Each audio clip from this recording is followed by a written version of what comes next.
Good day, everybody. Hope you're all doing well. And Nick and Dirk, good to see you. Today we're carrying on with Ford's flight. We are in Indonesia at the moment, and this is one of the longer legs on the flight. We're going to be flying from here over to Sri Lanka. We're not going into Colombo, although that is our alternate airport. We are heading into Trinciomalee. It's actually an old air base, a military base, that I guess Ford flew into when he did his flight. And it's going to be an interesting approach because we are doing the NDB approach into the airfield. And the weather at the moment is not that great, so we may be diverting. We'll have to see how it goes. Let's jump on board and we can start getting the aircraft all set up. Oops. Not the button I wanted. First thing we're going to do is I'm going to start that going so that it is up and running, and then we can begin our setup. Batteries are coming on. External power is on. Brake pressure is checked, and we'll bring up the panels. So my last few flights with OBS were okay, although I did have it drop out at one point, but I managed to see it as it happened, and I got the stream back up and running before YouTube ended it. I'm wondering if there's a setting I can adjust to give myself a little bit more time for that, to go look and play with it. So this is the latest developer version of the A320. There are no approaches. Basically, if in Navigraph, it's the NDB for runway 6, which means it's more or less going to be a visual approach. But as I said, the weather's kind of iffy at the moment. Obviously, we're on live weather, so we'll have to see what it's like when we get there, and if need be, we can divert over to Colombo. So cockpit lights are on, instrument displays are on, APU fire test is good. We'll get the crew oxygen on, and the ADIR is aligning. Exterior lights are on, and we'll get the cabin prepared. There we go. So yeah, well, Nick, the ILSs were a bit too getting a bit too easy, so something a little different. Alright, the cabin crew is loading in, and we can go for baggage and catering. And start up outside. Yeah, there they go.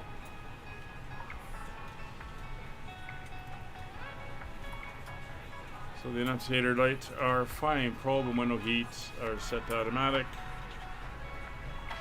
Temperatures, just turn them down a little bit. Make it a little bit cooler in the back.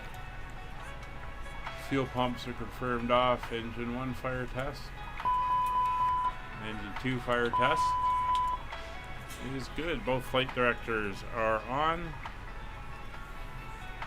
We'll do a rough barrel. We will check the weather. 1012, let's do a check. Yeah, 1012 for the barrel, and then we'll put it in down here on the standby as well. EFIS set the way I like it. We will do the FMC in a second. Now let's see if the radios have been fixed yet.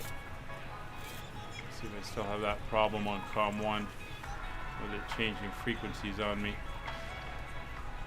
Yep. Alright, we are going to COM 2.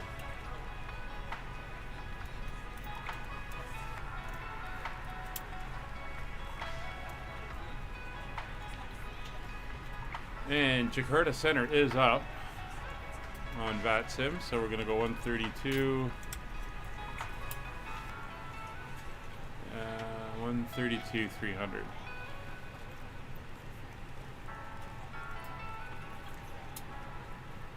That will be the frequency we'll need once we're on the way. And time for the MCDU. So turn on the flight pad and we can come down. So let's get the flight plan loaded.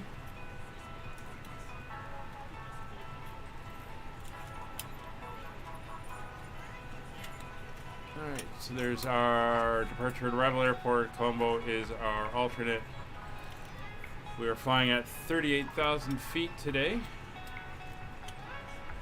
Our tropo is 50522.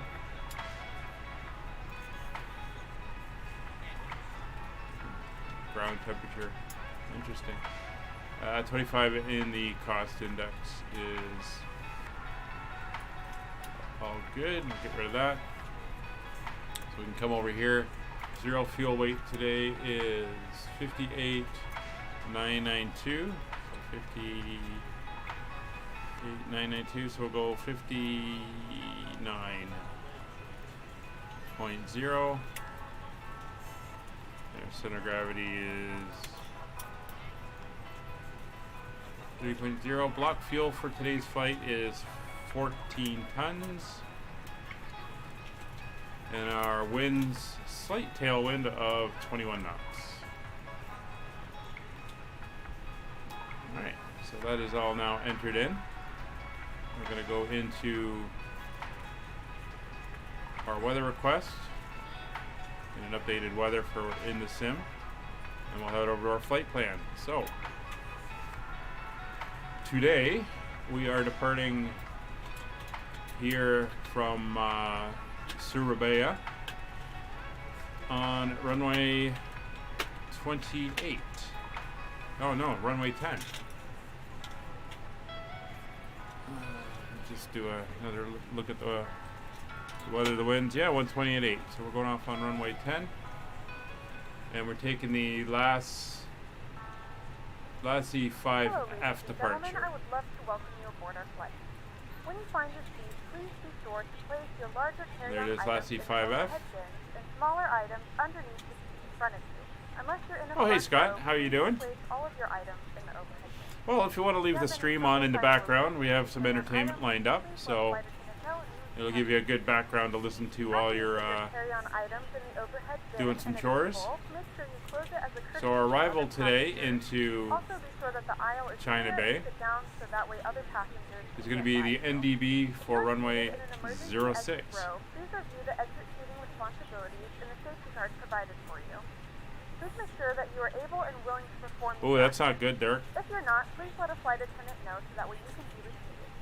Feel free to use your cell phones during the rest of the boarding process, but we do ask that laptops, tablets, and any other larger electronic devices are still. Alright, so I'm just looking at the weather. And welcome aboard. It's currently indicating winds are 230 at 7 in Colombo. I can't get weather any closer at the moment. So we're going to go with the NDB for runway 24. And there's no star or anything. That's all good. So let me just go into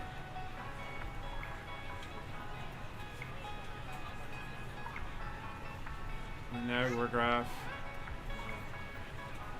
Pull up the chart.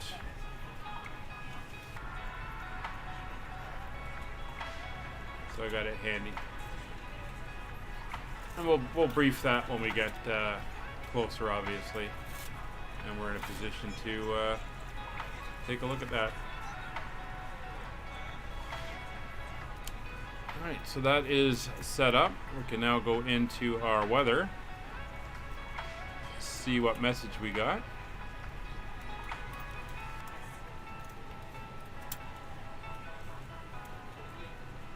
Alright, so winds are 090 at 9 knots, 1000, okay, 28 degrees, few clouds at 2,000 feet. So 1010, and the winds are still out of the west. So we'll just set our altimeters down,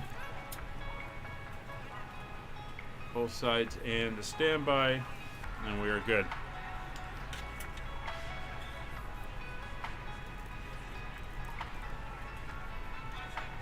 so there's no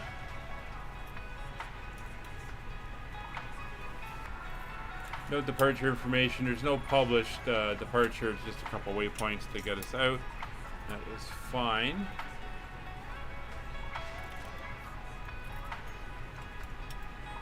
So we don't need any RadNav IFR clearance. We'll take as given. IRSs are now aligned. Flight plan we will review. So let me bring that up quickly. So there's the flight plan. We're going to be taking off to the east. We're going to make a left turn out and around. We're going to go around the main town of Surabaya, up over the north coast of Indonesia.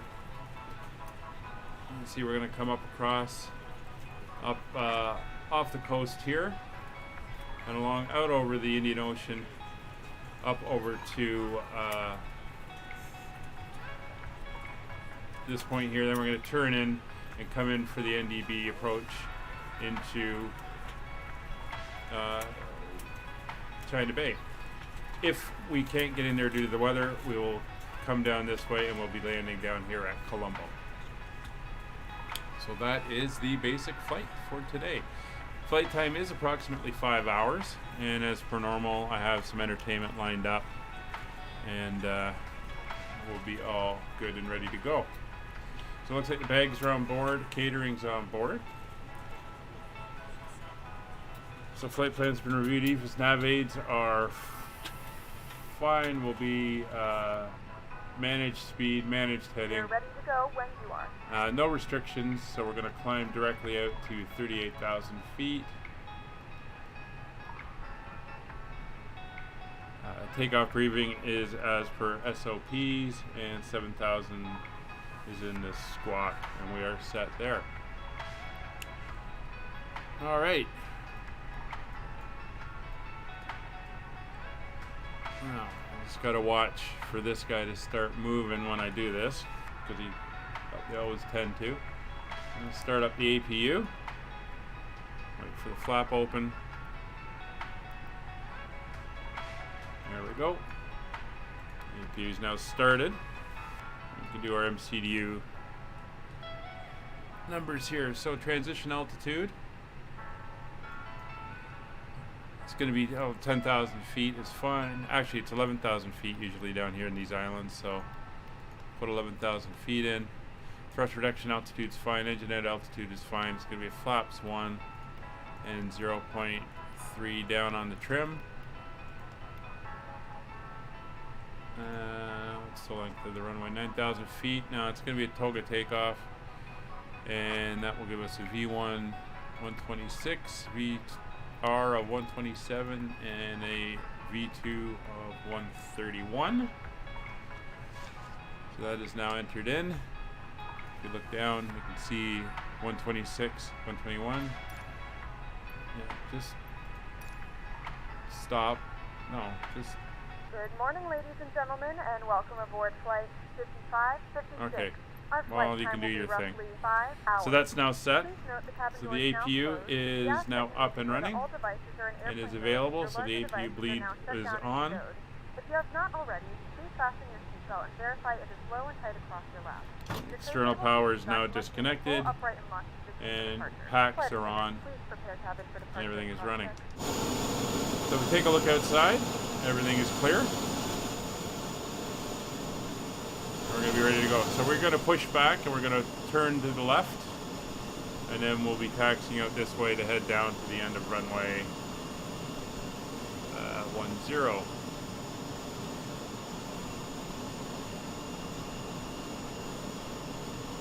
Let's get my airport diagram up.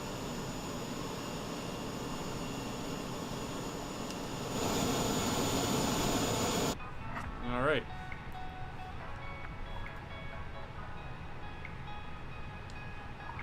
Surabaya traffic, Clipper 5556, ready for pushback and engine start, facing west.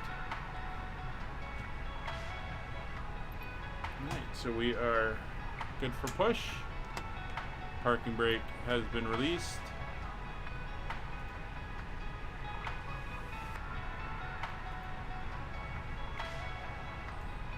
Starting back now. Turn the engine igniters over to ignition. Get APU bleed is confirmed on.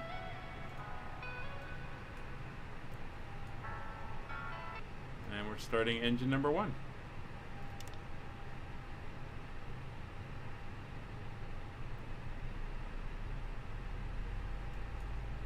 Although I just realized something I forgot to do. Gentlemen, please direct your attention to the screen. And I'm gonna have to cheat it now. Thank you for flying with us.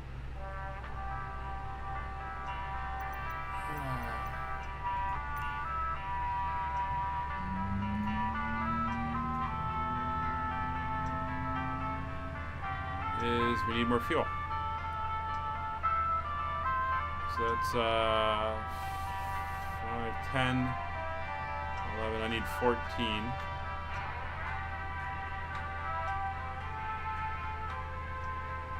Hello and welcome aboard.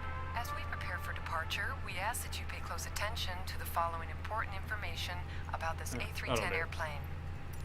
That was Your my seatbelt mistake. should be fastened whenever the fasten seatbelt sign.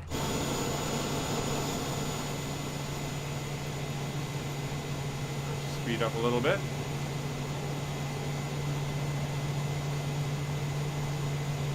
All And I think I've emergency also exits forgot are to put on the clearly fuel marked. pumps. Take a moment now to This is the locate problem when you're exit flying all these nearest you. different airplanes. Emergency exit lights are located near the floor in each aisle to assist you. Oh, now you're gonna treat me as done. Okay, that's fine.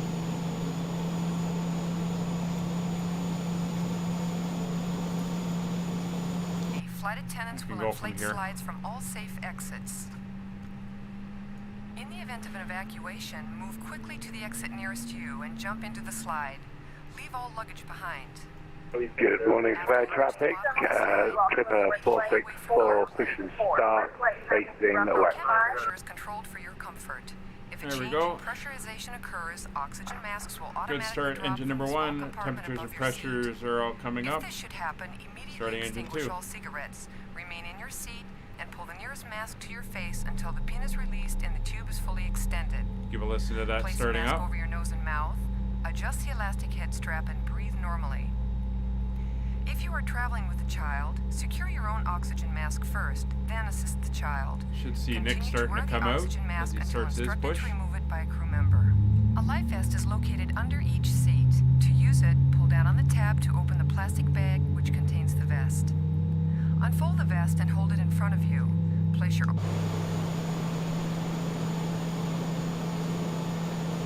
Oh, he's not moving yet.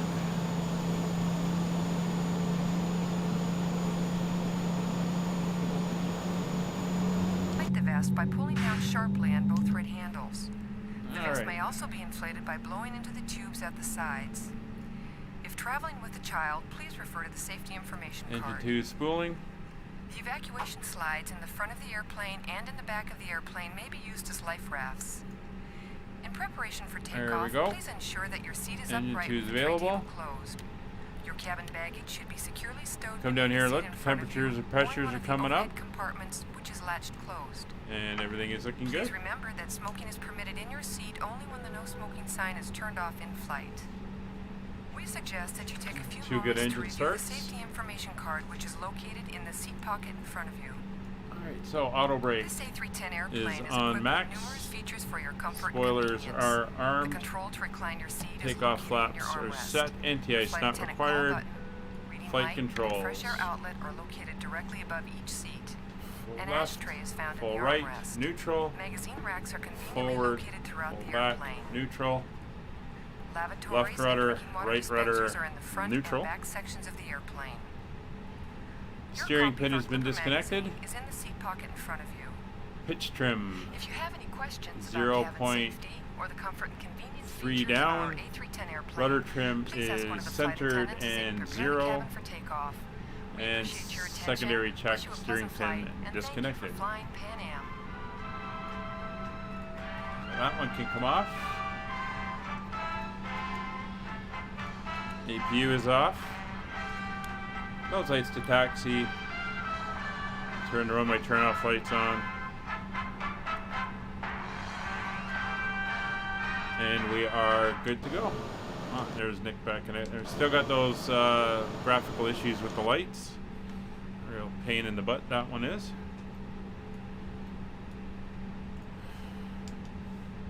Well, we can taxi out. So.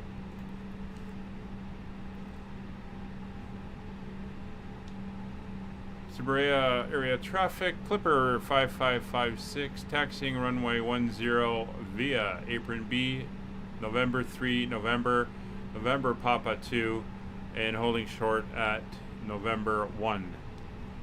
Wayne, hello, good to see you today. How are you? Alright, so we're ready to go. So, parking brake is removed.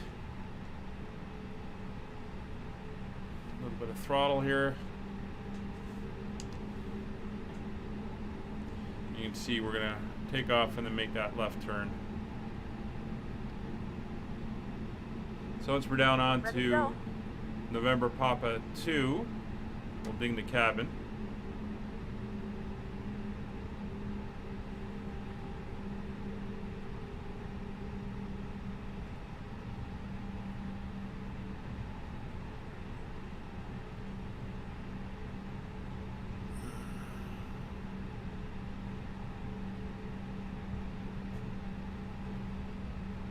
Mainly being fine. Oh, that's an interesting way to put it. But as long as you're doing well, that's all that counts. Alright, and here's the main taxiway.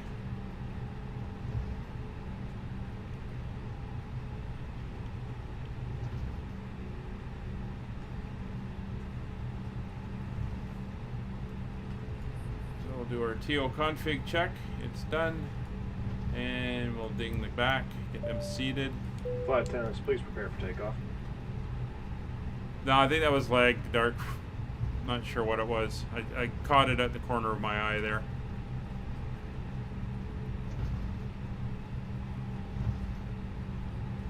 I'm really keeping an eye on OBS.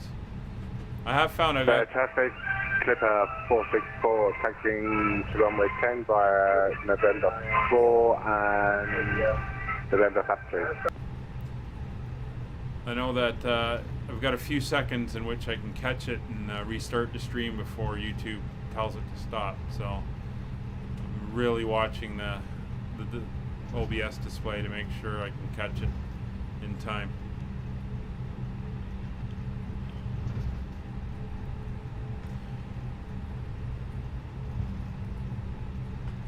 But we're pretty much ready to go here. Could not find any add-on scenery, so this is all going to be generic default stuff. Not sure what... Oh no, I did find scenery for China Bay. No idea what it's going to look like when we get there. It'll be interesting to see. This is the default scenery here in the sim for Surabaya.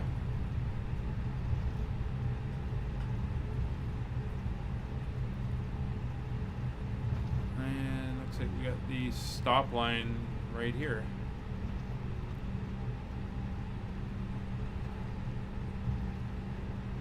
So again, we have about a 5-hour flight time, so do have some entertainment lined up.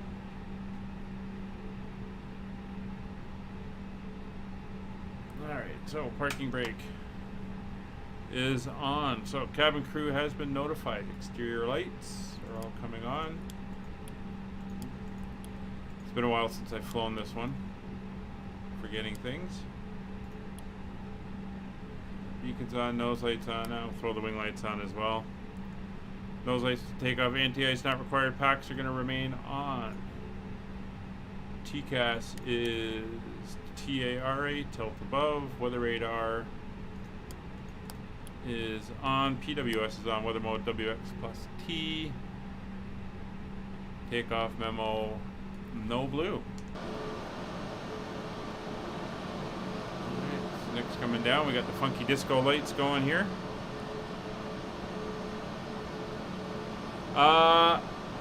Wayne, I've got to run out after I do this flight, and The problem is, I think he's going at 19:30, and this is a 5-hour flight.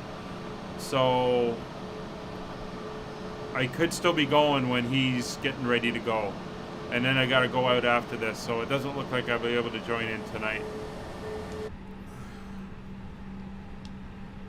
Sidoarjo traffic, Clipper 5556, lining up runway 10. I wish I could. I do want to join in, but I've got to run into the city to pick something up.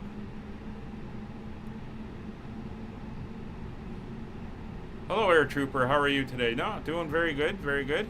Yeah, you've got us just here at takeoff. We're just pulling out to go.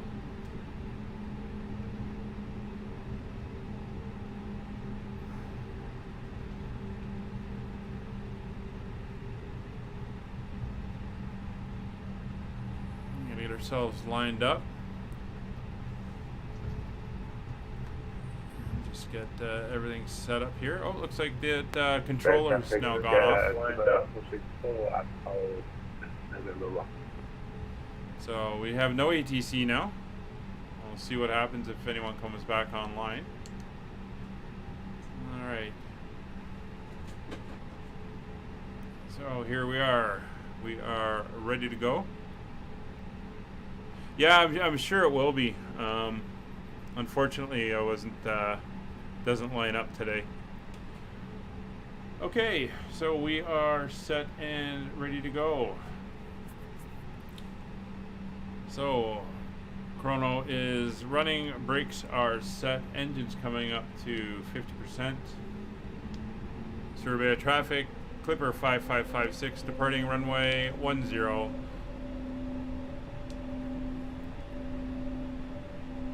Alright, brakes released. Power coming up. And takeoff power is set. We got Mantoga SRS runway enabled.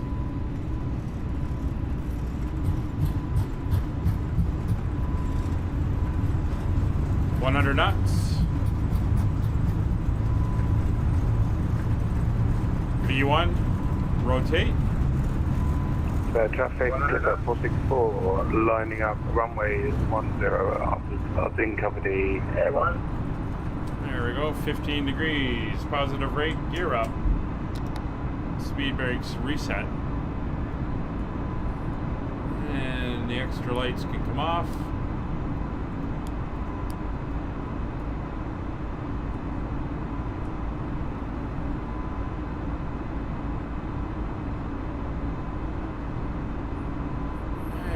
Throttles to climb.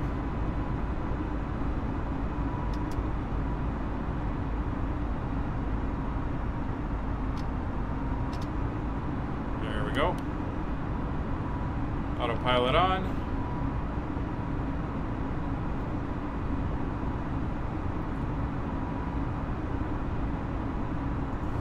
Air Trooper, it is EasyJet Sim Pilot.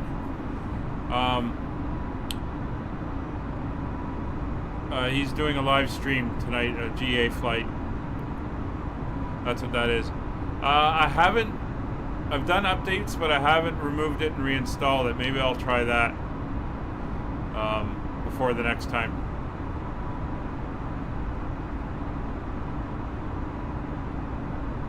All right, we're through S speed, so flaps coming up.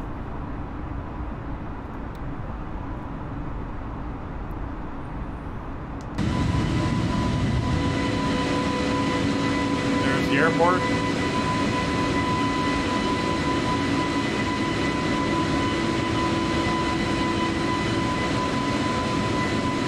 And there we are making our left turn.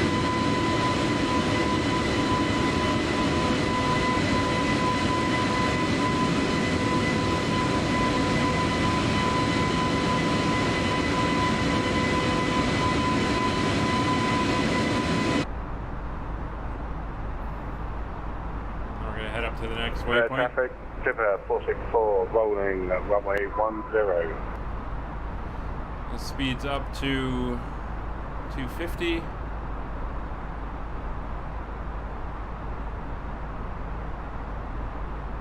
So the weather's not too bad. it's not showing any participation on the weather radar. So those few clouds are just nice scenic add-on. So there's the town, Surabaya.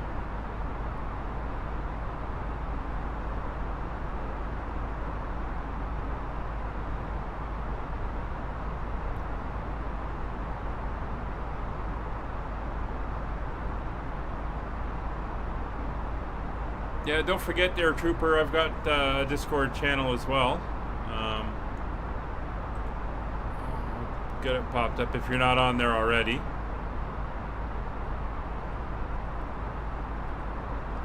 The Nightbot will give you the link to come into the Discord for the Digital Flight Deck crew.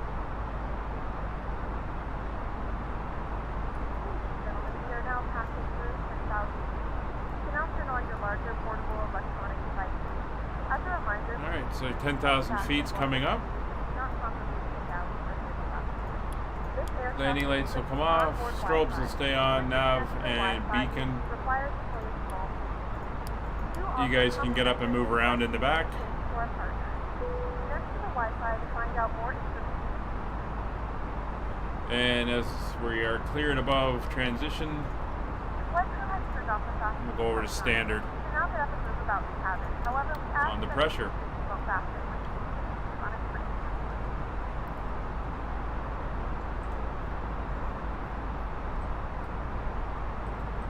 So yeah, the Jakarta control is off.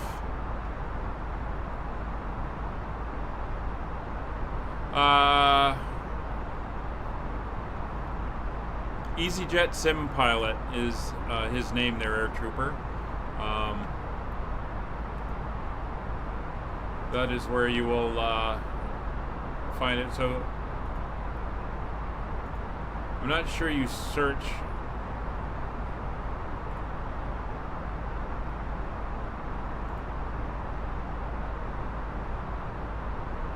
I think the best way might be to go into his YouTube channel, and there should be a link in there taking you to the Discord, because it has to do with that invite thing. So you got to get it from there.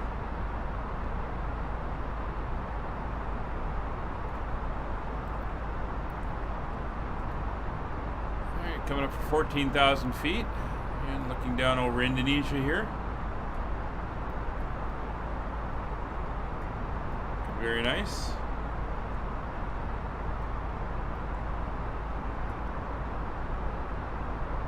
Nick, yeah, you should be able to post a link.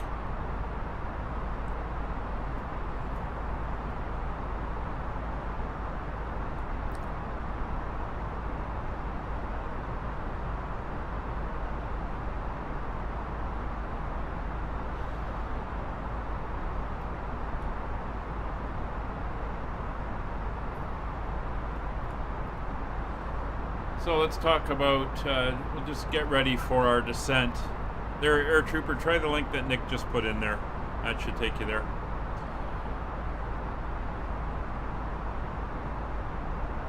So one of the things we've got to worry about is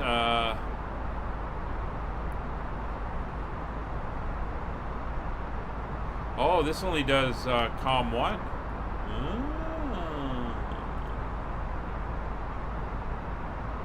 Yeah, and it just flicked. You can see it just flicks it back. I'm gonna have to do the reinstall thing that Wayne suggested. But one of the things we got to worry about is our descent, because it is going to be an interesting one. So if we look at the NDB approach into China Bay at Trinciomalee. This is what we have. So the you can see here we have the CHB NDB. That is going to be our entry point into the approach. So you can see here we have to be at 2,500 feet. We're then going to fly heading of 055 out down to 1,000 feet. And it says start turn at 3 minutes. So we're going to start a timer, and we're going to fly out for 3 minutes. coming down to 1,000 feet. And then once we hit 3 minutes, we go out and we do this teardrop around, and then we should be coming back in towards the beacon at about 235 degrees along this line. And then it's at the second point here, you can see it right here, is where we have to make a slight deviation to line up on the runway. So this is going to be a rather interesting approach. Captain Campbell, how are you? No, I'm not using the experimental. I haven't played with it yet. This is the latest latest dev version. I've heard about the update. I haven't looked into it enough at the moment. So this is going to be the approach. So what we're going to want is we're going to want it to be at the CHB NDB at 2,500 feet. So we'll come in here. We're going to go into our performance tab.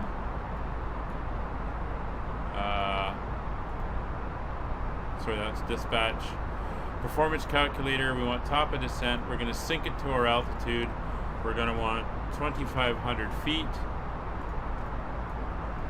And then we're going to come over here. And we're going to look at our progress page. Or actually, we'll go to our flight plan first.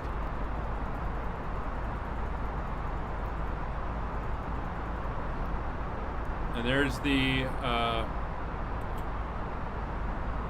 VOR we're looking for.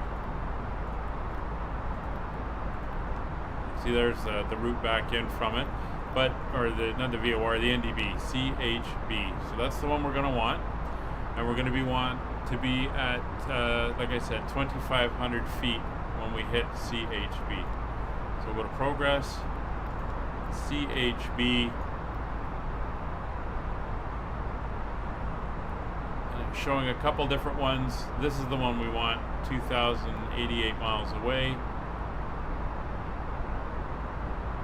So there we go. So once we're at altitude, it'll give us our top of descent now. So we can leave that in there. We can come back to that as we get closer, passing 24,000 feet.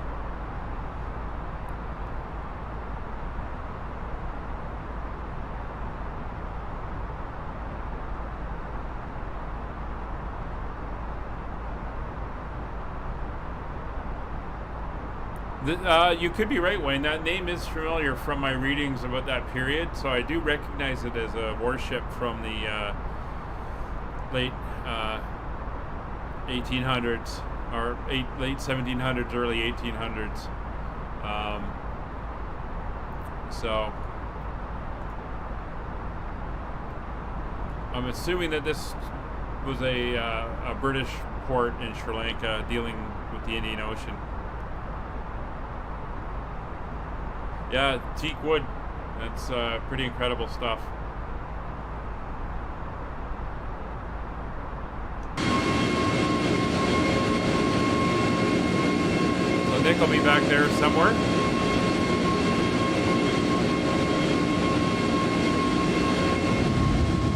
Everything is looking good. And very noisy, so we'll come back inside. Now we're making the turn here. We're heading up to Lassam on our flight plan.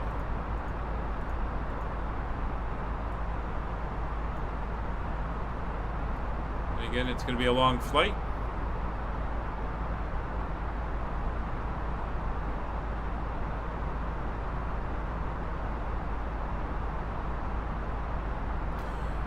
Oh, that's weird, because I had both NDB approaches in the MCDU for it. Interesting. Did you? I'm on 2108 Navigraph cycle. I updated that this morning as well. Anyway, we're just about to pass through 30,000 feet.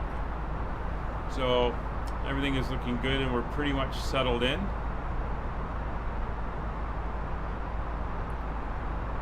I don't know why my fuel suddenly got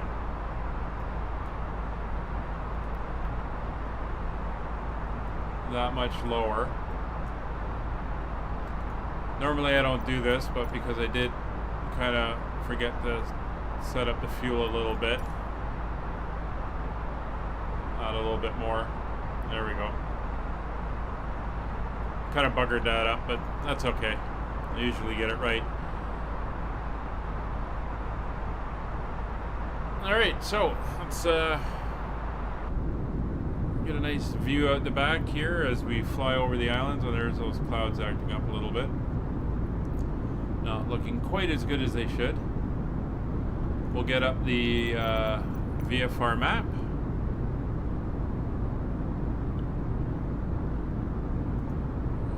Scroll out there a little bit. Oh.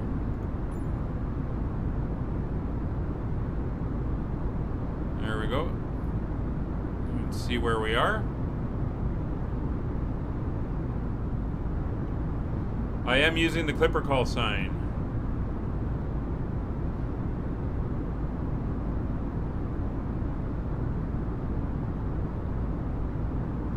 So I'm going to leave you with the entertainment. Once we hit cruise, the flight crew should come around with some cabin service and we'll get everything done. As I mentioned, it's a long flight today, so I do have some entertainment lined up. Hope you enjoy. And I will be in the chat for the cruise portion of the flight, and we'll rejoin you as we get ready for our descent stage. So enjoy the flight, enjoy the entertainment, and we'll see you in the chat.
After which we will sing our game.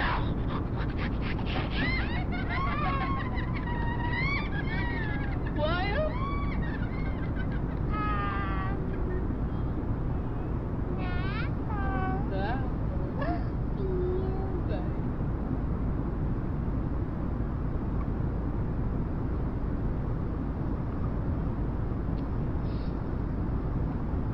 And now we have our new lesson.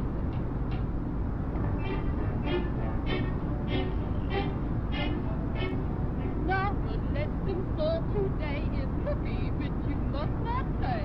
Isn't this a fishing pole? Yes, that is a fishing pole. Isn't this a reel and wine? Yes, that is a reel and wine. Fishing pole and reel and wine. This is no fish story, dear. You better listen with both ears. Isn't this a nice and strong? Yes, that is a line so strong. Isn't this a worm and swerve? Yes, that is a worm and swerve. Fishing pole, reel and wine. Nice and strong and with a swing. To the moral, now we come. You'll see the point if you're not dumb. Isn't this the hook so sharp? Yes, that is a hook so sharp. Isn't this a frying pan? Goodness gracious, frying pan. Fishing pole, reel and wine. Nice and strong with a swing. Hook so sharp and frying pan. Don't forget what you've been taught. If you play hooky, you'll get caught.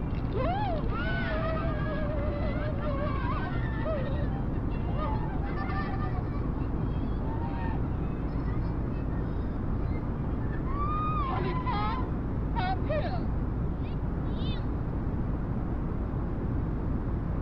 What's this? What's this? You don't know. Have a seat.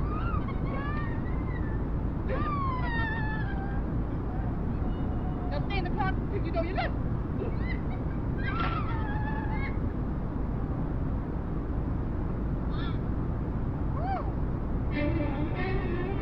No more pencils, no more books, no more teachers.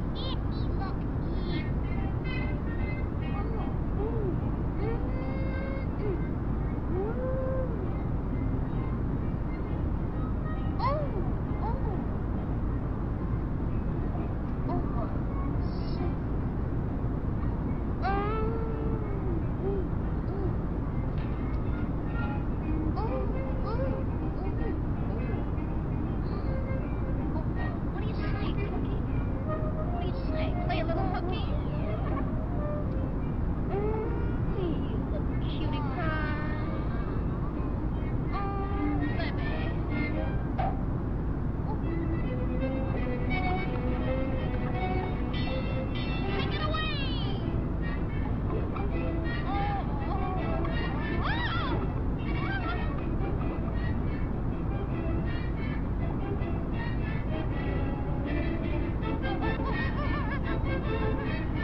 Let me die. Let me die.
I should have known he was as good as dead when they wheeled him in. You did everything possible, everything you could, Dr. Coyle. Everything. Everything except save my patient. Everything in the books.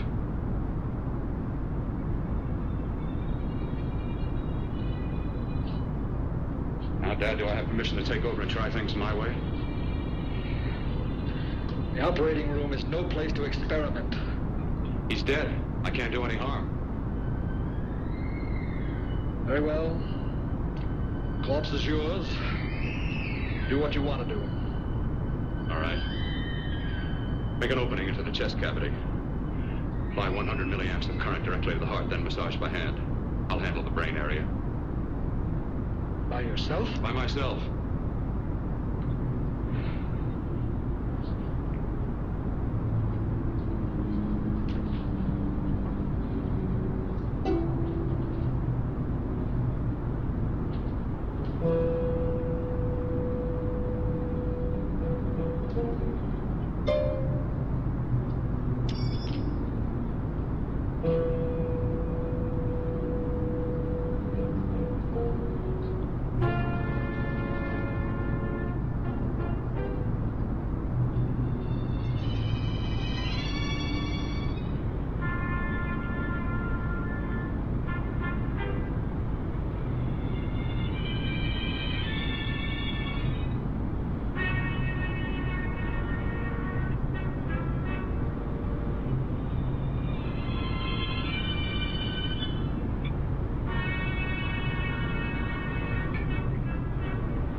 this would work if only I had the opportunity. Don't conduct experiments on people.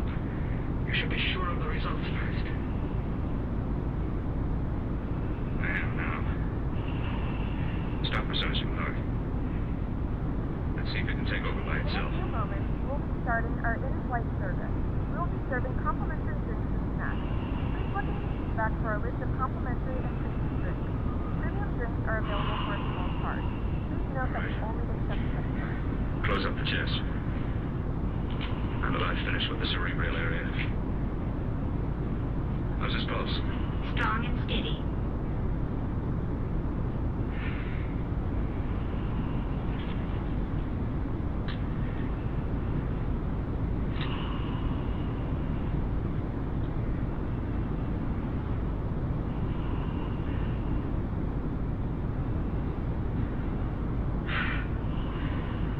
You did perform a miracle. I may not approve of your methods, but I am proud of your results.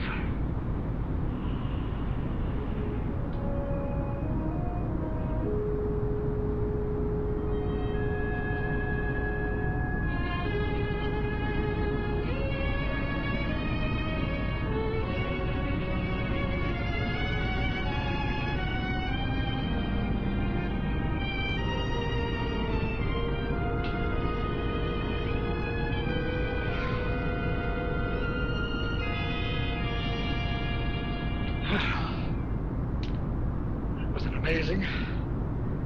Even an extraordinary operation, son. It still is too risky, too uncontrolled. Saved his life. The after effects? What about them? You've lost the urge to experiment, to explore.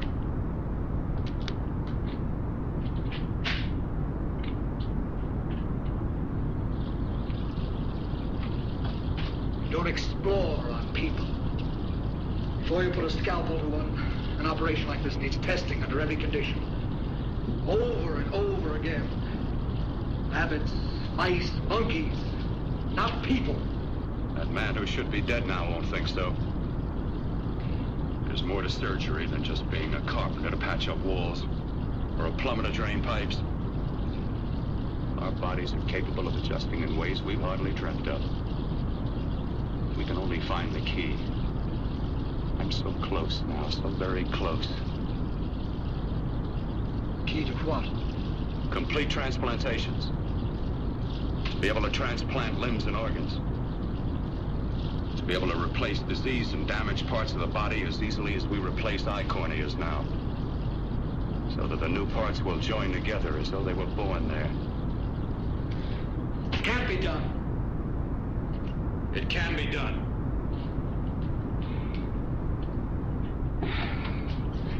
My new special compound I've created, I'll do it. I know I can do it. Sure, that's what you say. That's what I know. I know I'm close.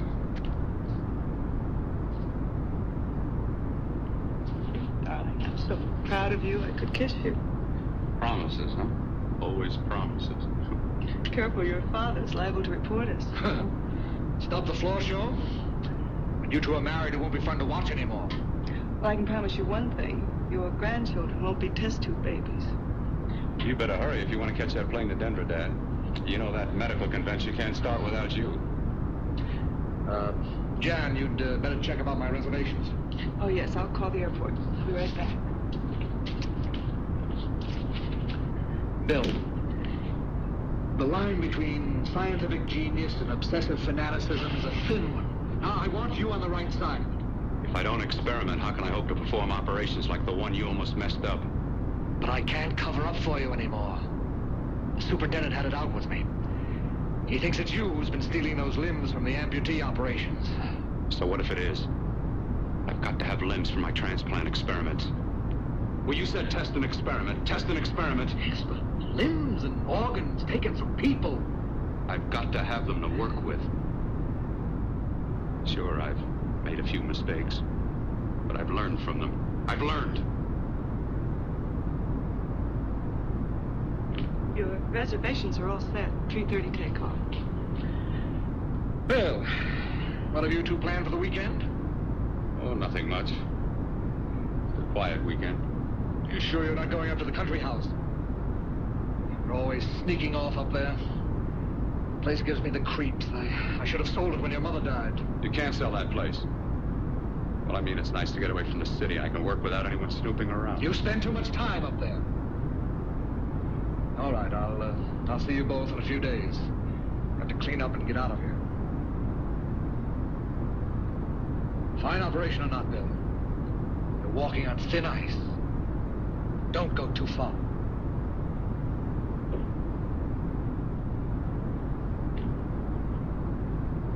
Oh, every time you touch me, I go out of my mind. I want to kiss you.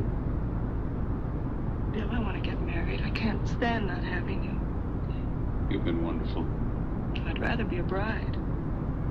In a few more weeks, nothing will keep us apart. We'll be together.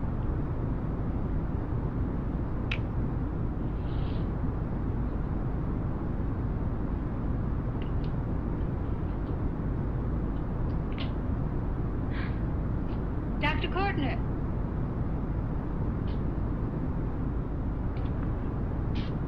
I'm so glad you're here. I was afraid you'd gotten away. There was a very important phone message that came to you. It sounded quite urgent. I've been looking everywhere. It was from a man called Kurt. He called from the country place, and he said something terrible had happened. He wanted you to come right out. Thank you. Well, you've always wanted to know what's kept me away from you so many weekends. Have you got the keys to your car?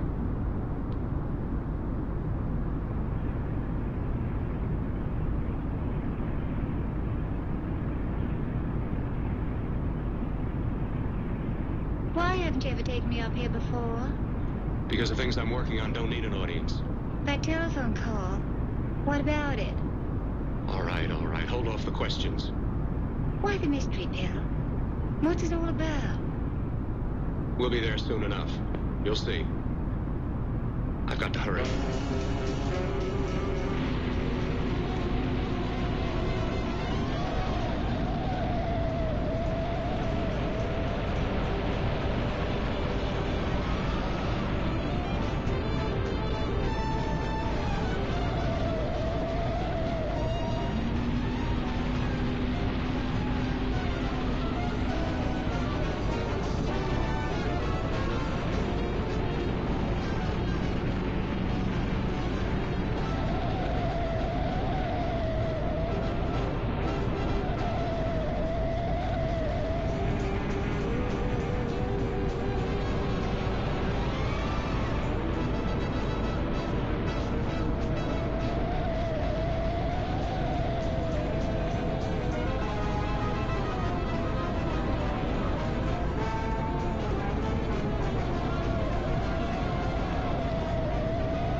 What's happened? She's been in a terrible accident.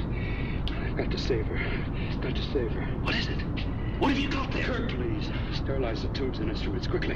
What are you going to do? Aren't you going to have a look in the closet first? No, I can't now. This is more important. But you don't understand. Kirk, this is urgent. Do as I tell you before it's too late. I can't waste precious time arguing with you.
I possess was meant for this.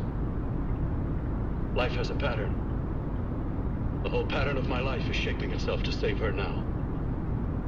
And you intend to go through with it? Yes. Sleep, my darling. Rest and grow strong.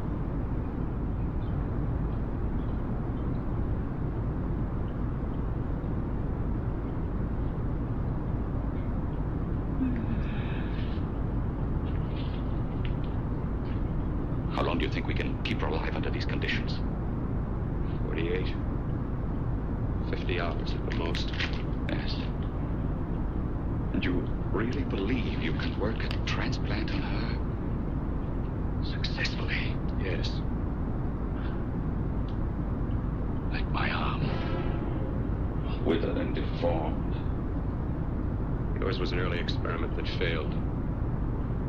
With her, I'm using my new adreno serum. Must work. I've got to go now. If the police or anyone call, tell them you don't know anything about it. I don't think anyone will trace us here because her body was burned in the wreckage. Yes, of course, of course. Look, Bill, before you go, do have a look in that closet.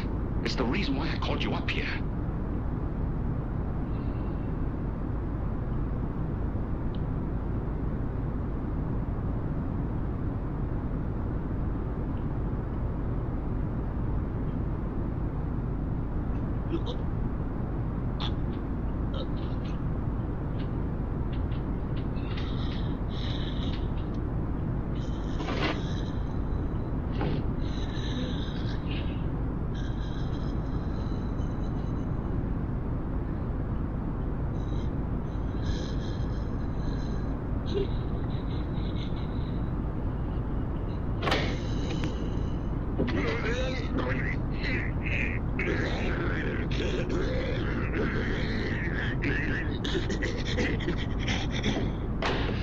Keep it locked. Look, this night it got so violent it almost broke out. No. No, not through that thickness. Keep it closed.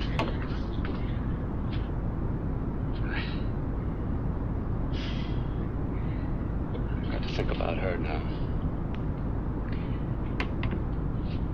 Got to find her a body. How are you going to go about getting one?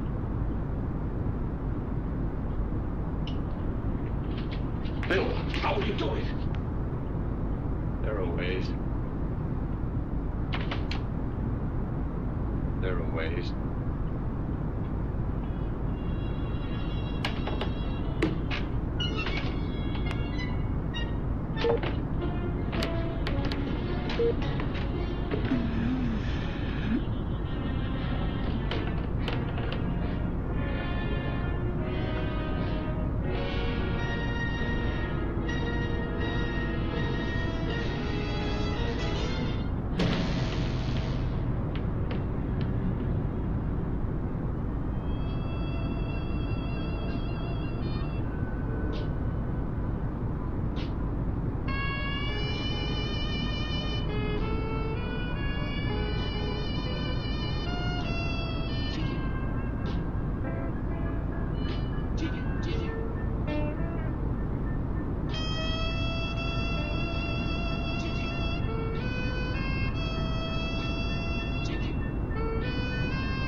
plenty to see.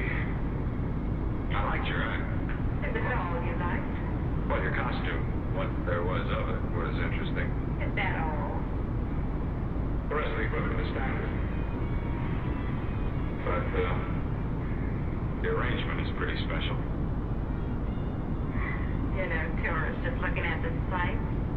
What are you doing here, Lummy? I get my allowance once a week.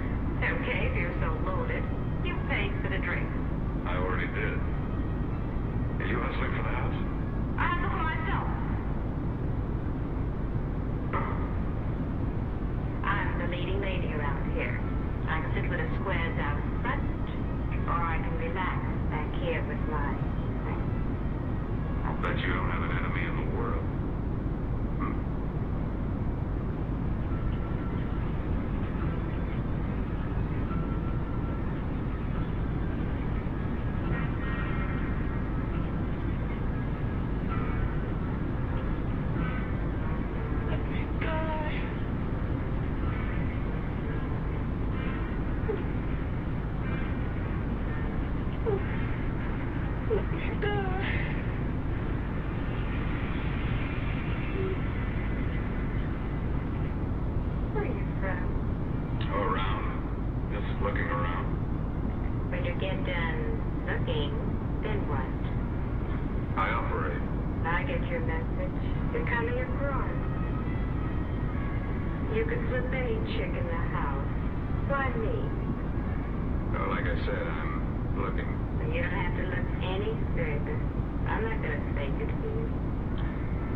Your nerve. Oh, so good, doggy. Why'd you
You.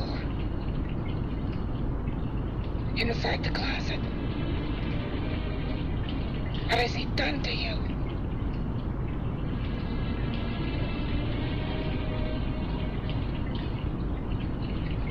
I know there's someone there.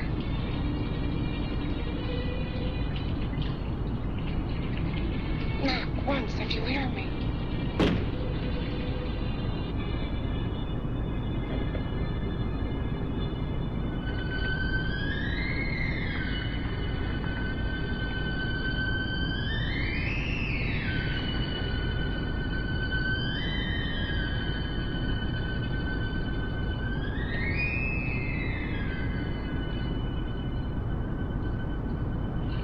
And I'm not the first. Knock twice if I'm not the first.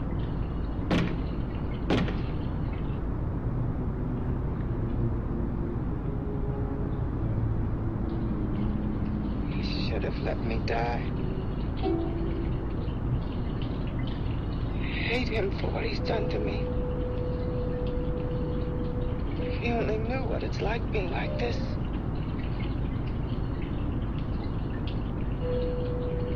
Know what it's like.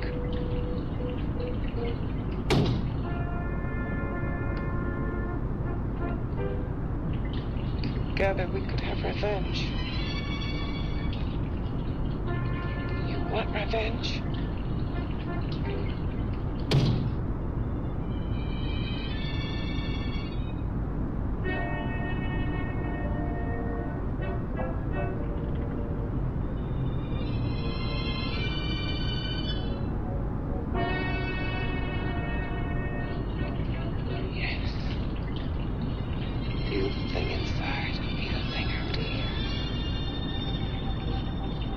Brain's still untouched. And his keeping me alive has given me a power he didn't count on.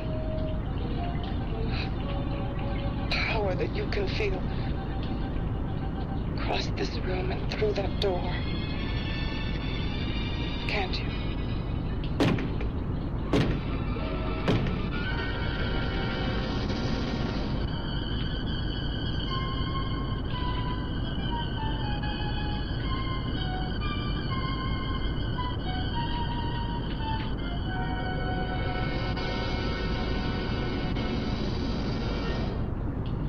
Together we're both more than things. We're a power as hideous as our deformities. Together we'll wreak our revenge. I shall create power, and you will enforce it. You, the thing inside. Me, the thing out here.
What's locked behind that door? horror. No normal mind can imagine something even more terrible than you. No, my deformed friend. Like all quantities, horror has its ultimate, and I'm that. There is a horror beyond yours, and it's in there. Locked behind that door. Paths of experimentation twist and turn through mountains of miscalculation and often lose themselves in error and darkness. Behind that door is the sum total of Dr. Corton's mistakes. He had no right to bring me back to this. Perhaps not. Who knows? But you should know that before he injected the serum into that, it was but a mass of grafted tissues, lifeless. Just lay there, weighted down with its transplants of broken limbs and amputated arms. But with this serum, it began to breathe. It's impossible. Would you have thought possible what he's already done? Take yourself. He's brought you back. You live. And only a few years ago, all transplants were impossible.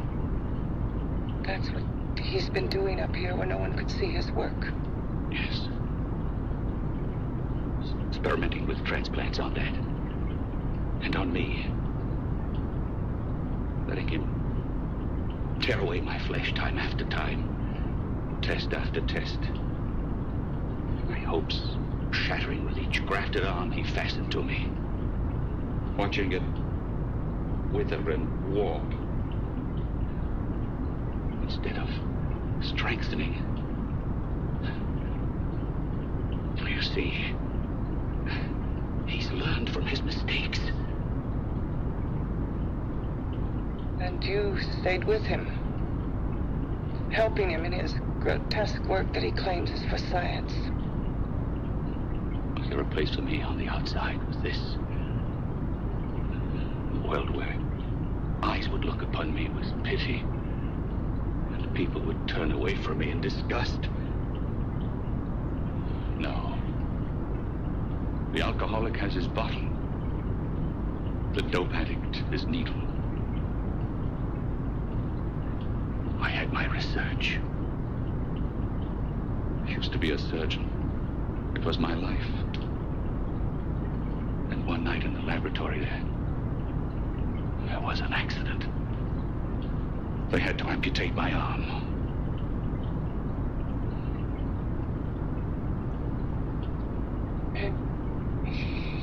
He has used you to... I had no choice. He was my only hope. A surgeon needs both his arms, not just one. You see, my transplanted grotesqueness stayed. So did I. I live only for the day he can work a successful transplant to my body. That is why I stay. Transplant my head onto another body. Yes. And he's insane with the belief he can do it. The tissues of my body would reject the tissues of another. Reject it as the foreign substance it is. The transplant would never take it, would never stay in place. My blood's antibodies would attack it as they attack any invading matter. Yes, but his new discovery, this new serum, may change all that. This serum injected into the bloodstream affects the lymphoid tissues. Here in the neck. The lymphoids that provide the antibodies for the blood that detect foreign transplanted matter. It was untested, untried, till we used it on you. So, that liquid in the blood that's being pumped through what's left of me is what makes me feel the...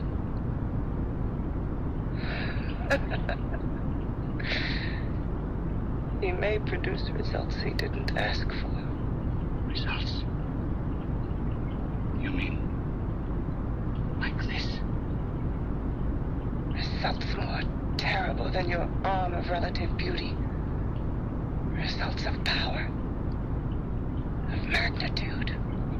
Power? What power? Can't you see that you're at the mercy of every element of the universe? How can you speak of power? I am power. This liquid that he's pumped into me. My brain burns with it. That thing inside an iron touch. Want me to prove it? You can prove nothing. You're powerless. Show you how powerless I am.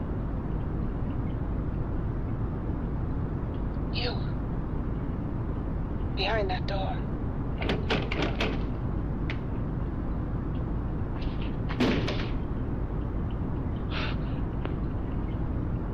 Let me know if you hear me. Whoever, whatever you are, I command you. You understand me. I'm only a head, and you're whatever you are. Together we're strong, more powerful than any of them.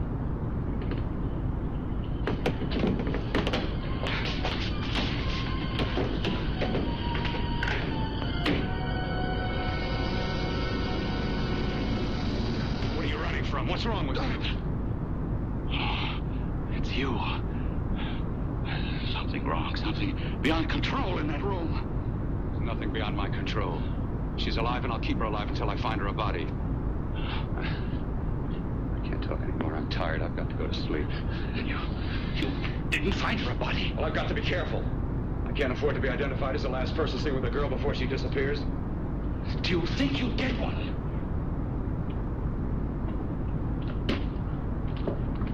There are many things left for tomorrow.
To call a cop the way you were looking me over. How have you been, Bill?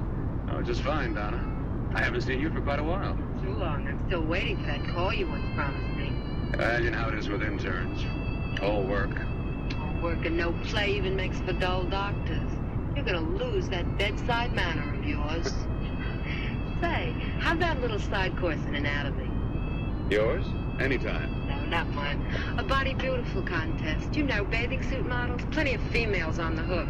Your eyes will have a field day. Interesting? Well, why not? You're just what the doctor ordered. Come on, jump in.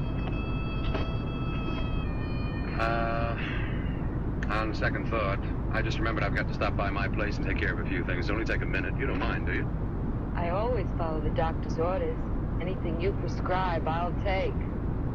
That's what I like about you, Donna. Always so obliging.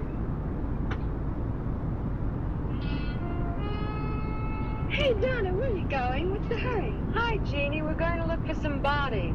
You mean the contest? Yeah. Got any room for me? Oh, sure. Plenty. Bill, this is Jeannie Reynolds. Jeannie, this is Dr. Bill Cortner. Hello. Hop in, but first we got to stop off at his place. Sure.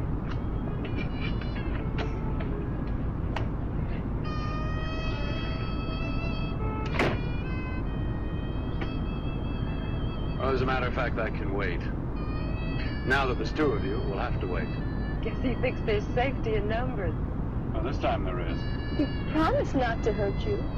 And I promise not to hurt you.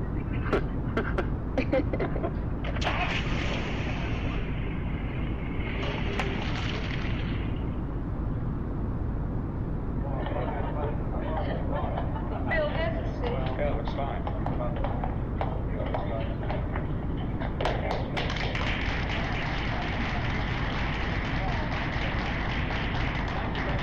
Well, it looks like we're about ready to go.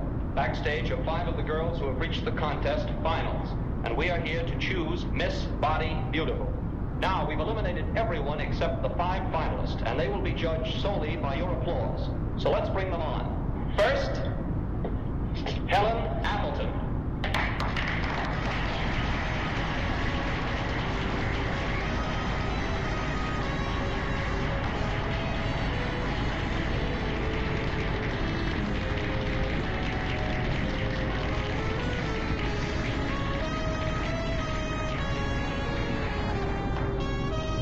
Betty Brompton.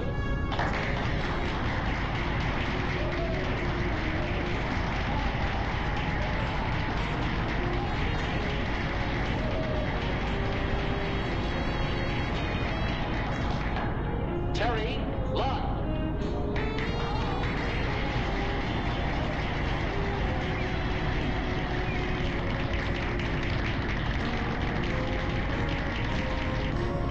Peggy Howard.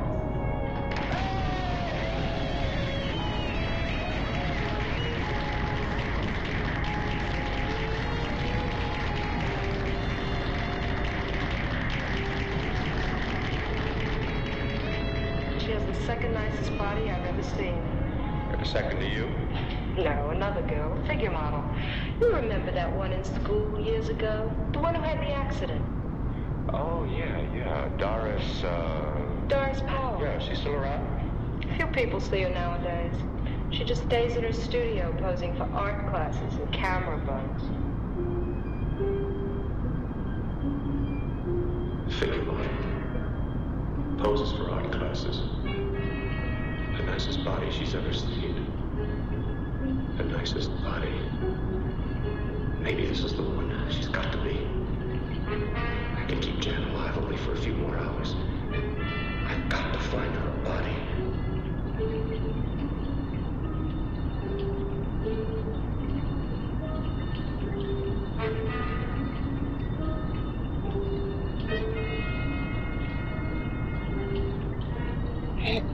He intends to kill somebody. To rob them of their body. Do you hear me?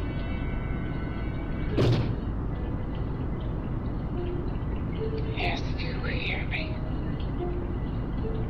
You know how Bill's egotism drives him on and on. To infamy upon infamy. Good ever be born of evil?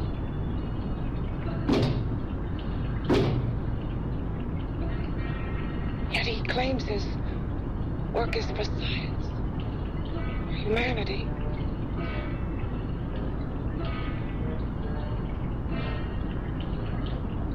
To be joined to flesh not your own. What's human in this? Of how you must exist, locked behind that door. We've got to stop him.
boys. I've had it for Come on, baby. One more. Just one more, please. Another 5 minutes, baby. Time's just about up anyway. Okay.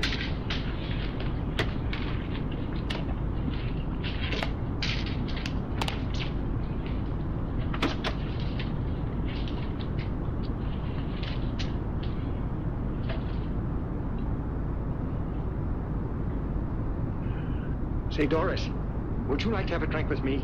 Just you and me, away from everybody? Someplace where nobody will butt in, where you and I can really be alone. No, thank you. How about posing for me? Private like. I'll pay you real money, real good money. Kind of money they don't throw at you every day, and for doing hardly nothing at all. I do my posing for classes only, Wednesdays and Saturdays, 8 to 10. Yeah. Oh, but we can... Good night.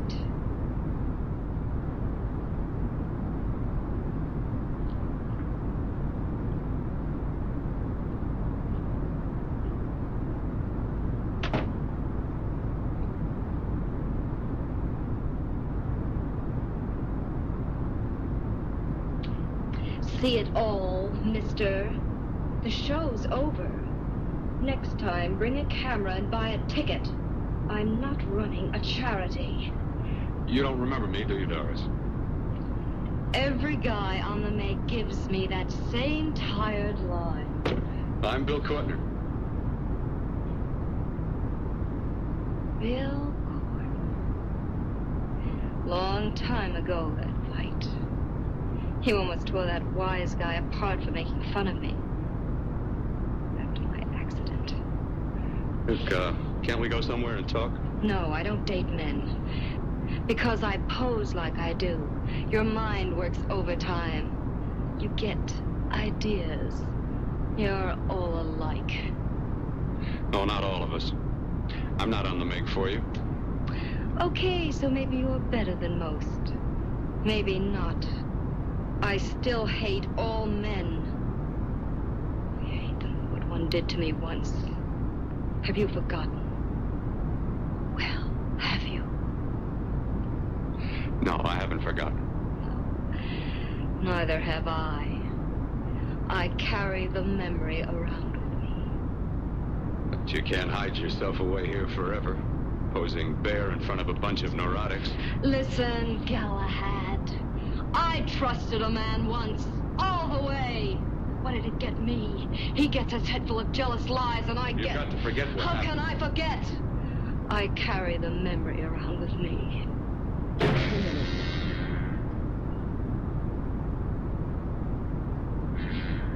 Am I so appealing to you now? Still so interested? Doesn't it make you sick?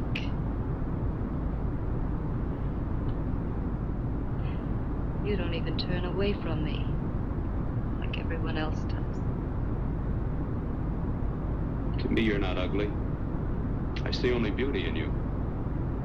You have a lovely body and a face that can be made beautiful again also.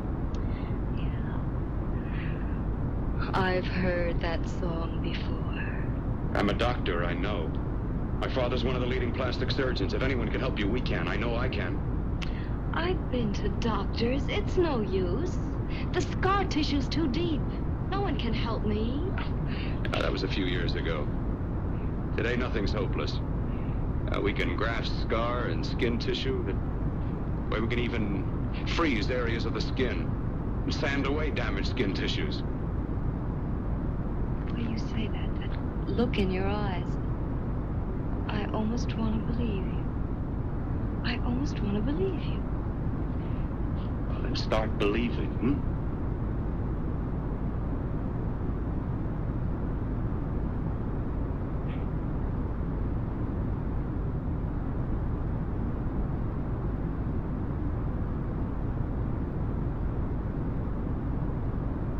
Even if your father could help me, I couldn't pay him the kind of money it would take.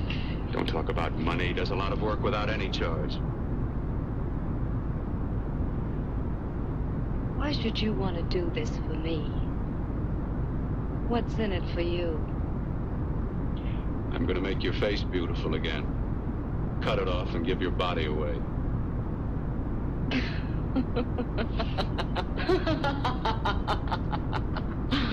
sorry, Bill. I have been knocked around so many times. I've lost count. It's tough living with this. I don't mean to sound ungrateful. Because you've been battered around, don't go sour. You shouldn't lose your trust in people. Not all of us. I believe you. I want to. Do you really think something can be done? Only my father knows. Look, we have a country place just out of town. He's visiting for the weekend. I could take you there now for a consultation. You mean tonight? Well, if you'd rather wait till he comes back. Oh, no. I mean, he wouldn't be annoyed being bothered with me so late at night. Well, you let me do the worrying, I'll do anything that'll help me get rid of this face. Oh, that's where I come in. Remember the last time I helped you? Where are you going? Who are you calling? My girlfriend. I want to tell her the news. Before you know what the verdict's going to be? You're right. I shouldn't talk until I know what's going to happen. My girlfriend, she's supposed to drop in later. I'll have to leave her a note or something. Well, just tell her you'll see you later. Otherwise, she'll ask a lot of nosy questions. We want to be sure first. Just throw something on, huh? I'll be with you in a minute.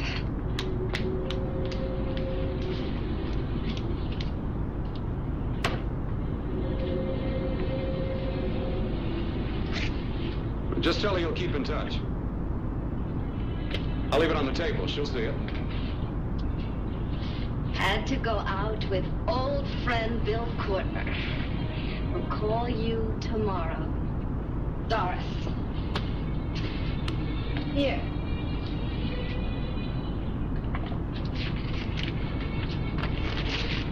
I'll leave it on the lamp. She'll see it, won't she? That's the first place she'll look. I'll leave the lights on for her.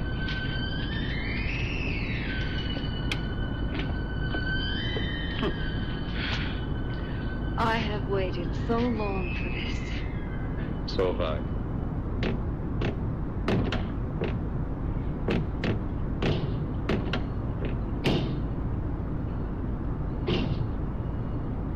Again. Hit it again. Got to see your hideousness. You've got to see mine.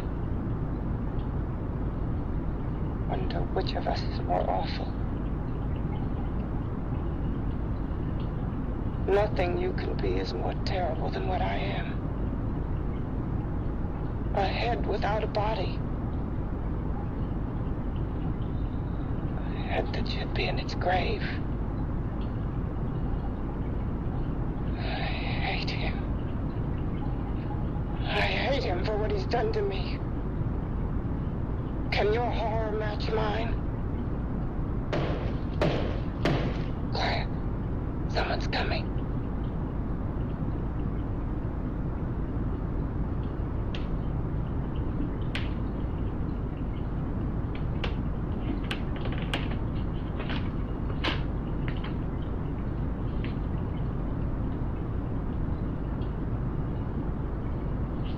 I have come to feed your friend. While you feed yourself with hate, it prefers food. Your formless, sniveling fear becomes you more.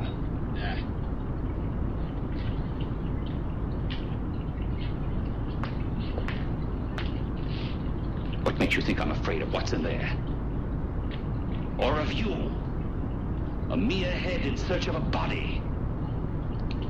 People fear what they don't understand and what they can't see. What are you talking about? You're nothing but a freak of life. And a freak of death. Why should I be afraid of a few knocks on a door? But last night you ran. You were afraid of what you imagined lay behind that door. I? Imagined? It was I who helped graft together the bits and pieces that were stolen from the hospital. An amputated arm, a leg, a torso. It was I who helped piece them together like a monstrous jigsaw puzzle. And that same medicine that He's fed to me to activate my lymphoid tissues. Has he fed it to that? No. No, on that he used an earlier formula. It wasn't as successful as the serum he's using on you, but it was enough to allow the transplants to take.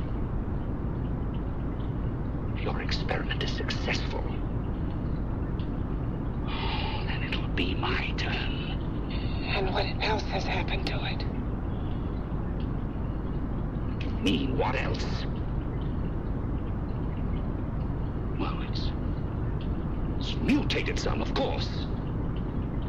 It's changed considerably. Why don't you open the door? And we'll both see how it's changed. Listen, you. I warn you. You better stop pestering me, do you hear? I'm getting fed up with you and your insidious talk. He should have cut out your tongue while he was at it. Afraid? Afraid of whom? Of you? No. Not anymore. What of it? Nor of it.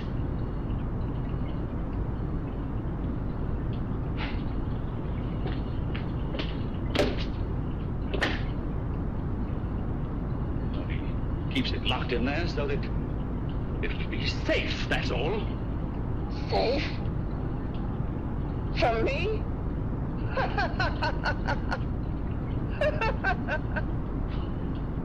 You beast.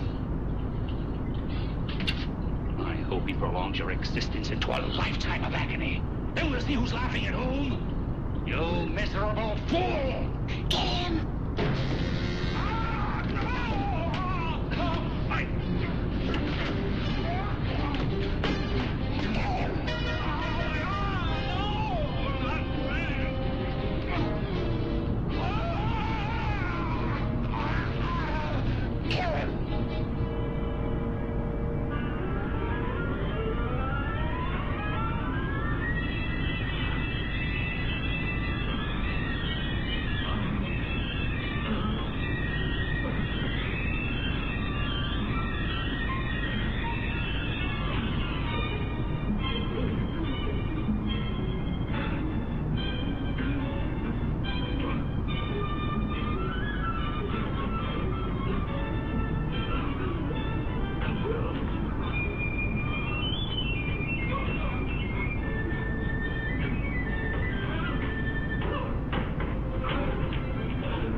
You and your father live here? Only on weekends when we want to get away from the city. This place certainly is lonely. Well, the further from prying eyes, the better. I mean, it's nice and quiet here. We can get away from the noise and telephones. Oh, I guess it is. Well, sit down, sit down. I'll fix us a drink, huh? My father should be back soon. You mean he's not here now? Oh, come on now, Doris. Do I look like a maniac who goes around killing girls? Now, you've got to learn to trust people. Oh, people like me, really. I'm sorry. I trust you. I trust you with my life. Well, I can't ask for any more than that. I'll be right back.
Beginning to think you'd forgotten about me. Forgotten you?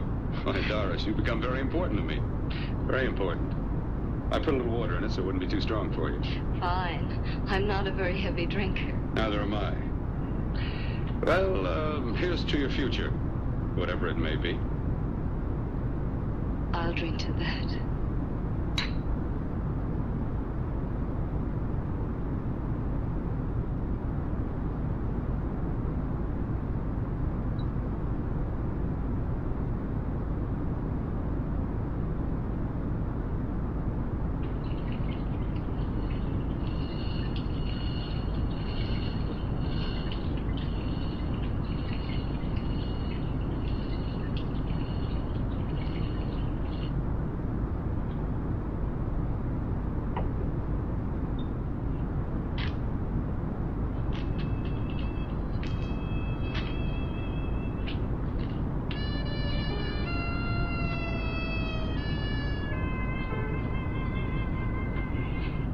Getting awfully warm in here.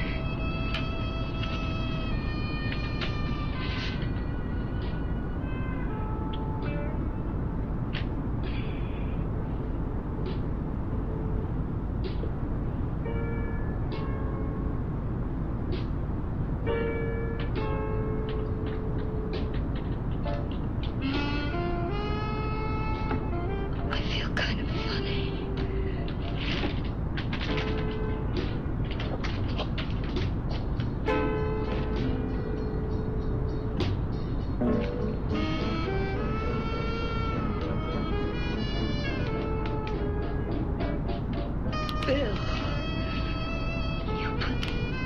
something in my drink. Didn't you?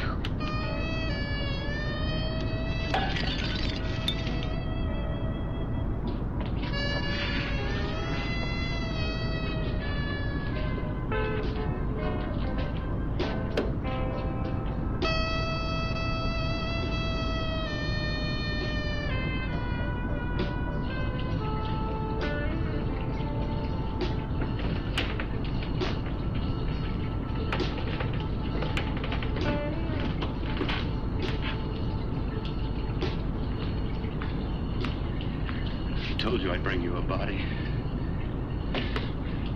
A beautiful one. Soon it will be yours. Bill, you can't. Yes, I can. I want you as a complete woman, not part of one. Is it a crime to want to keep you alive? Is it a crime for science to jump ahead by years? This kind of thing must be done. When it's over, you'll see. I've got to hurry now. The drug will wear off soon. She'll be awake. When she does come to, it will be your head consciously awakening for her.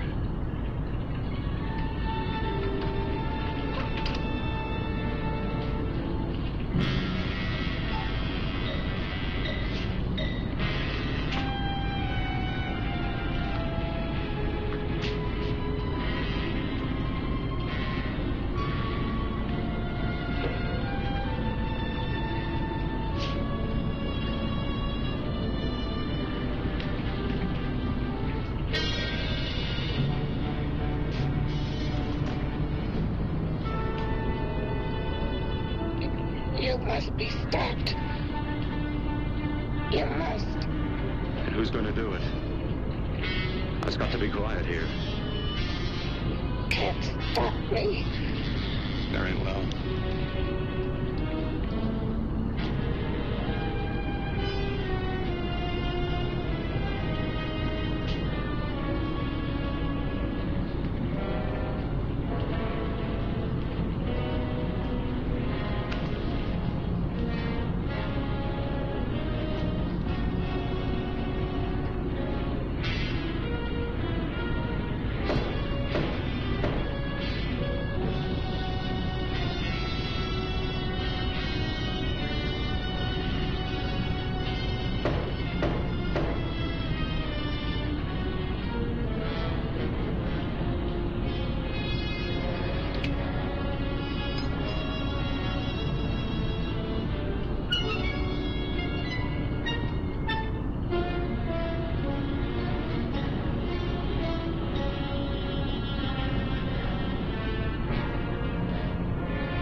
Hey, take it easy, Ella. Hold on to me, Papa, because Now take it easy, Ella. I know I will. Now you stand right here and I'll show you the first thing to do. Here we go. There we are. Let me down! Popeye, I just suck at me. I gotta get out of there. I wanna go home. Olive, you started out on the wrong feet, that's all. You don't like it after you learn how. Look at all them other people having fun.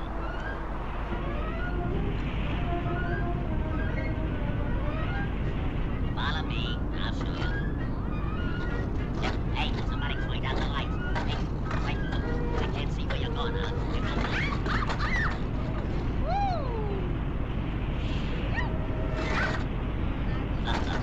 That's pretty good, Olive, but you gotta keep it up. Now watch me. Here we go.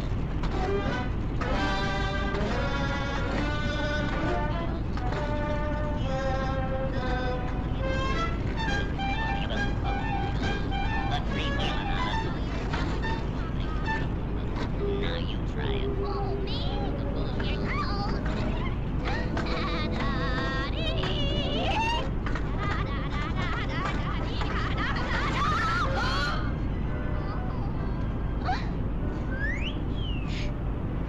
Trying to lay it down on the job here, Olive. All right, let me see.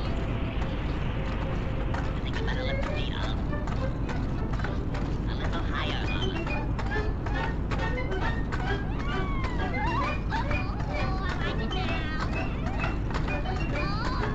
Oh, this is fun, isn't it, Popeye? Isn't it, Popeye? Everything's under control, Olive. I got you covered. I got you. I got it. I gotta get out of here. I gotta get out. Oh, I gotta.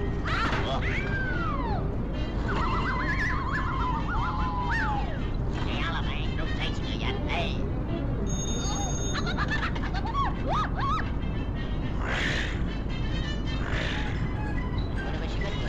Wow.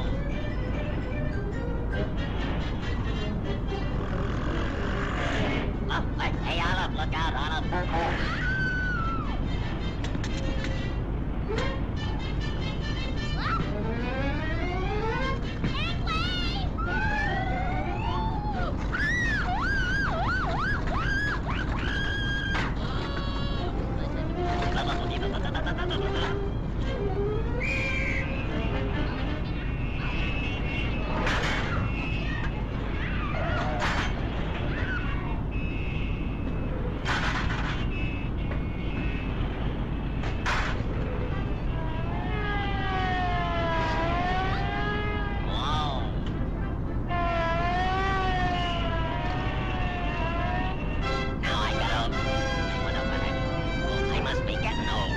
Don't tell me I left it home.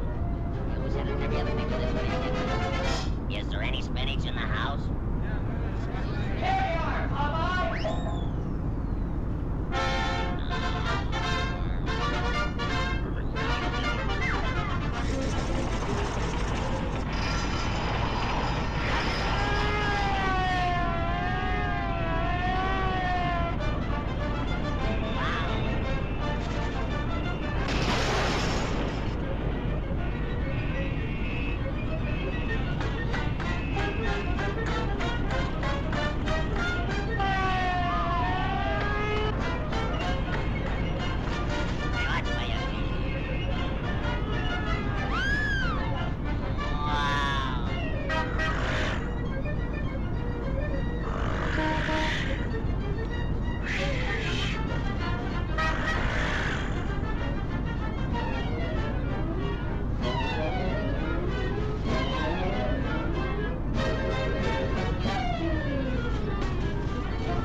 3 miles below this formation of American flying fortresses, there lies Marienburg in East Prussia. Up to this moment, one of the most important cogs in Germany's war machine. The specific target on which this lead bombardier is lining up his bomb sight is the Focke-Wulf 190 plant. Up to this instant, this aircraft factory has been accounting for almost 50% of Germany's total FW-190 fighter assembly. Bombs away. Tons of bombs rain down in a tight pattern of destruction. This, remember, is no area attack. It is an assault on one single target, and any bomb that falls outside that target has failed to achieve its purpose. The assembly of fighters in this Focke-Wulf factory has come to a sudden and violent end. To many, the bombing of Germany probably seems to be little more than a series of capricious adventures, one attack unconnected in any way with the one that preceded it or the one that will follow it. It is easy for the average citizen to envision the positions of ground armies because of maps like these, which make the positions of the contesting forces quite clear. It is harder to express so graphically the progress of a bombing program. Yet there is a real line in this battle of Germany, not a geographical front, but an industrial one. In the British Isles, there are the Allied air forces. On the European continent, we have Regensburg, Marienburg, Bremen, Oschersleben, Warnemünde, and Kassel. These are the major German fighter assembly plants, and as such are actually the center of Germany's industrial defense line. However, these are only the places where the aircraft is assembled into the finished fighting machine. Component parts for German fighters are made at Anklam, the Weser-Flugzeugbau works at Bremen, the great Hedderheim propeller works near Frankfurt, the aircraft tire factory at Hanover, the CAM ball bearing plant at Paris, and the ball bearing factories at Schweinfurt. Obviously, an assembly plant can't operate if other plants aren't building the parts from which the enemy planes will be assembled. Puls produced 29% of all German synthetic rubber production and is in fact responsible for 18% of our entire supply of rubber, natural or synthetic. At Boschen, there's a great steel plant producing high-grade aviation steel. Herøya, up in Norway, is a great producer of aluminum and magnesium, metals which figure importantly in aircraft production. At Ham, there are great railroad marshalling yards, having a capacity of 10,000 freight cars a day. Much of the tonnage handled here is closely connected with the manufacture, assembly, maintenance, and repair of enemy aircraft. And so it is all over Germany and occupied Europe. Everywhere there are plants and installations that contribute directly or indirectly to the making of German aircraft. Industrial bastions which must first be ripped apart before the enemy's armies can be destroyed. The smashing blows by the Allied air forces at Hulst, Herøya, Regensburg, Schweinfurt, Hanover, and Frankfurt have had the result of piercing the German industrial line to the extent of 37.5% of estimated single-engine fighter production in September of 1943. If this rate of drop continues, there can be only one result: the eventual disappearance of the Luftwaffe as a defensive force. But these attacks have had other far-reaching effects. For instance, in January of 1943, just when the 8th Bomber Command had started daylight attacks against Germany proper, 42% of the German fighter strength was concentrated in Western Europe, 33% of it in Russia, and 25% in the Mediterranean area. After 10 months of American bombers appearing by day over Germany, the figures line up more like this. On the Russian front, 19%. In the Mediterranean area, 12%. And in Western Europe, 69%. Germany thought it was urgent enough to withdraw fighters from 2 important theaters, all in a vain attempt to save their crumbling industry from the grim, destructive blows of the British-American bomber offensive. That is why the Battle of Germany is being fought. Now we come to the problem: how are the targets selected? And what enormous effort is necessary for the 10 or 15 minutes that our air task forces will be over any given target?